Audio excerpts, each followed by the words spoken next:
الرجیم بسم اللہ الرحمن الرحیم واللاتی یأتین الفاحشۃ من نسائکم، اور جو کوئی بدکاری کا ارتکاب کرے تمہاری عورتوں میں سے۔ اب یہ سورۃ النساء ہے، عورتوں سے متعلق، غلاموں سے متعلق، اور میاں بیوی کی جو آئلی زندگی ہے اس سے متعلق، اور جو کچھ معاشرتی برائیاں ہیں ان کے حوالے سے اسلام میں شریعت محمدیہ صلی اللہ علیہ وآلہ وسلم میں کیا احکام ہیں وہ انشاءاللہ اب ڈسکس ہوں گے۔ جو کوئی برائی کا، بدکاری کا ارتکاب کرے تمہاری عورتوں میں سے، فَاسْتَشْهِدُوا عَلَيْهِنَّ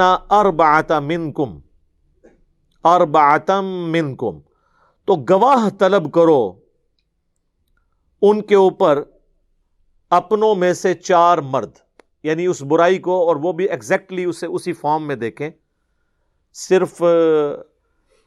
یعنی اندازے کے ساتھ نہ ہو بلکہ ایگزیکٹلی۔ اور ظاہر ہے کہ یہ اتنی سخت گواہی والا سلسلہ اس لیے رکھا گیا کیونکہ اس کے اگینسٹ سزا بہت سخت ہے۔ اس میں بعض اوقات یہ بھی اعتراض ہوتا ہے لوگوں کی طرف سے کہ جی 4 گواہ تو ملیں گے نہیں، تو کیا کیا جائے؟ 3 گواہ ہوں تو 3 گواہ تو صحابہ میں سے اگر ہوں تب بھی یہ اس کا گناہ کے اوپر سزا جو ہے وہ اپلائی نہیں ہوگی۔ ہاں ایک بات ضرور ہے کہ 4 گواہ والا جو مسئلہ ہے یہ اس برائی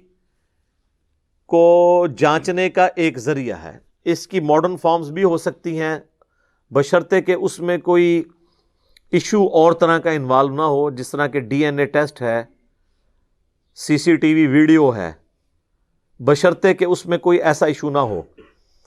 اور اس میں میں نے ایک رائے دی تھی کئی سال پہلے، جب پچھلی قرآن کلاس میں سورۃ النور کی آیات کے اندر زنا کی سزا کے حوالے سے ڈسکشن ہوئی، تو اس میں نے کہا تھا کہ آپ سی سی ٹی وی کیمرہ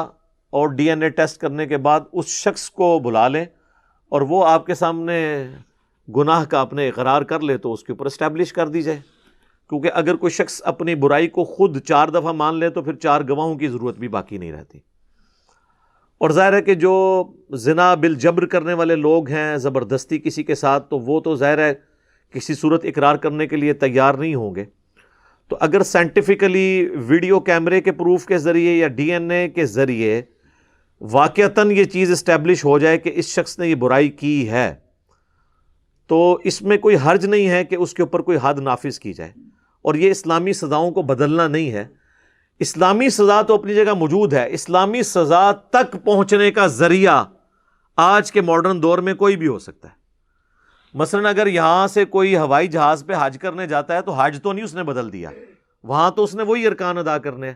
صرف وہاں تک پہنچنے کا ذریعہ ہے۔ اسی طریقے سے زنا کو اسٹیبلش کرنے کے لیے یا بدکاری والے معاملے کو اسٹیبلش کرنے کے لیے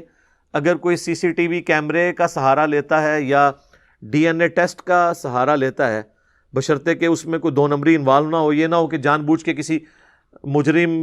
کو بچانے کے لیے کسی عام بندے کو پھنسا دیا جائے۔ یہ ساری چیزیں اپنی جگہ ہیں، وہ سب کچھ اسٹیبلش کرنے کے بعد ظاہر ہے یہ بہت مشکل کام ہوگا، بہرحال ایک سولوشن اپنی جگہ موجود ہے۔ میں اس کو اس لیے بیان کر رہا ہوں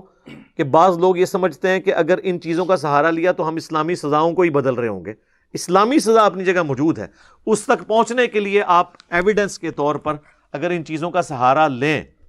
تو ہم نے اس ماڈرن دور کے اندر دیکھا ہے کہ کئی ایک چیزوں تک پہنچنا آسان ہو گیا ہے، فون ریکارڈنگز کے ذریعے پہنچنا آسان ہو گیا ہے، ٹیلی فون کال کے ذریعے آپ نے دیکھا آج کل کتنے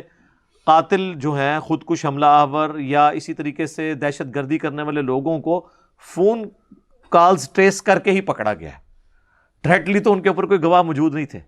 لیکن یہ بھی گواہی ہونی چاہیے۔ ایکسٹرا جوڈیشل کلنگ حرام ہے،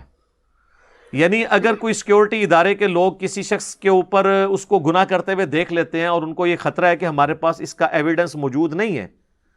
کل کو ہم نے کورٹ میں اسے پیش کیا تو کورٹ تو مانگے گی ایویڈنس، اور ہمارے پاس ایویڈنس نہیں ہوگا تو ہم خود ہی اسے مار دیں۔ تو اسلام میں یہ کرنا حرام ہے۔ ہم سے کئی لوگ پوچھتے ہیں میرے بھائی اگر آپ کو نوکری میں یہ کام کرنا پڑے، ایکسٹرا جوڈیشل ایکٹیویٹی، ماورائے عدالت قتل، آپ وہ نوکری کو چھوڑ دیں، اسلام اس کی اجازت نہیں دیتا۔ اس کی وجہ یہ ہے مولا علی رضی اللہ تعالیٰ عنہ علیہ السلام کی طرف ایک منسوب قول ہے، اب یہ ان کا ہے یا نہیں ہے یہ الگ بات، لیکن یہ بات بڑی سٹرونگ ہے